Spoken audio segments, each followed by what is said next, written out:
هاي واهلا وسهلا فيكن بتك بتكة. اليوم رح نزيد على الكمبيوتر فوق هيدا الهارد ديسك SSD جديد وسريع.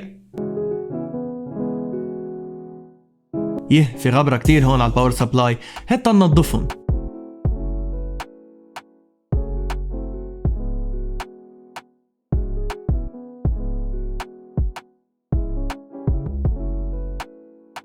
نرجع منفك الفرونت بانل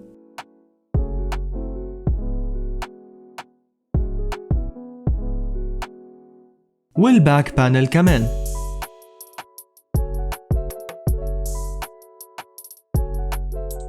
البلان هو انه نحط هيدا الاس اس دي فوق الهارد ديسك يلي المفروض يكون بالكيس. اكيد ما بدنا ننسى الساتا كيبل والباور كيبل كمان من ورا، شوية كيبل مانجمنت على الخفيف، ومنسكر الكيس وهوبفلي بيدور وكل شي تمام.